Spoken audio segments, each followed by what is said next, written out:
Here in Lynchburg, Virginia, in plain sight on Pierce Street, are the remnants of one of the most important and forgotten tennis courts in history.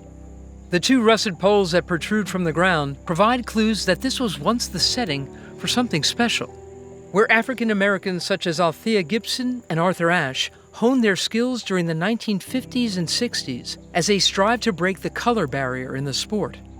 They all did this under the vision of Dr. Robert Johnson. The original Dr. J, he was a practicing physician and former college football player who aptly earned the nickname Whirlwind. One man on a mission to revive this piece of forgotten history is his grandson, Lange Johnson. He fell in love with the sport early and took a look around and saw that from a sport perspective it wasn't integrated. So he bought a lot next to his home in Lynchburg and installed a tennis court and started creating opportunities for him to learn the game as well as bring others into the game early on. This was during the Jim Crow era of this country. Oh yeah. Well, there are a number of obstacles and stories. One example, they were playing a tournament and they ended up in the middle of the night. One of the players had an axe that was split through the door. And Dr. J said, "Don't worry, I've got you covered. We're gonna stay put and we're gonna win this tournament." I wish that wasn't such a foreign story.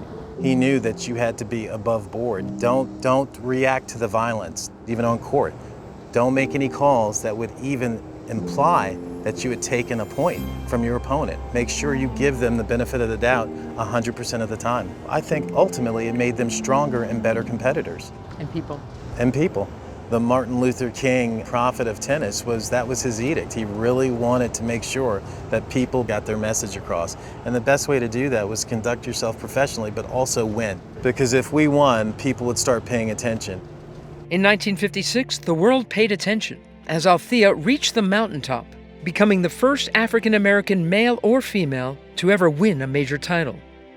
She won the French Open, and she continued to dominate the game for the next 2 years, winning back-to-back U.S. Nationals and Wimbledon championships. There's a telegram that she sent to my grandfather in '57 after winning Wimbledon, and she said, "This is yours as well, because without your belief in me and your confidence and your willingness to support me, this would have never happened." Dr. Johnson's success with Althea made his court in Lynchburg the epicenter for African-American tennis, as over 200 lives were forever changed through this program, including a scrawny 9-year-old named Arthur Ashe. Arthur wouldn't have been there unless his father knew if you want to get your game to the level where you can play on the world tennis stage, this was the go-to guy. Jeannie Ashe said that Arthur revered your grandfather. He set such a high bar and such a standard for so many players to live by that he was remembered in that way. He knew exactly what people needed: great teaching, great equipment, and they needed a code of conduct they could live by to excel on the court. And he provided all of that. Dr. Johnson lived to see Arthur win his first major at the 1968 U.S. Open, but passed away 4 years later. In 2009, Whirlwind was granted his rightful place in history when he was inducted into the International Tennis Hall of Fame. The USTA has also partnered with the Whirlwind Foundation in a movement to restore the original court so it can be used once again for future generations. So this is the spot where Althea Gibson as well as Arthur transformed the game.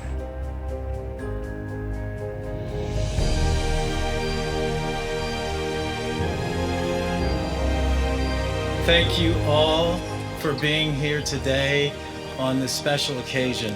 This is very momentous. This historic court has returned to life, and I am particularly proud that the USTA was able to play such a significant role. If Arthur were here, he would exclaim, those of you who would know him would understand, it's a great day.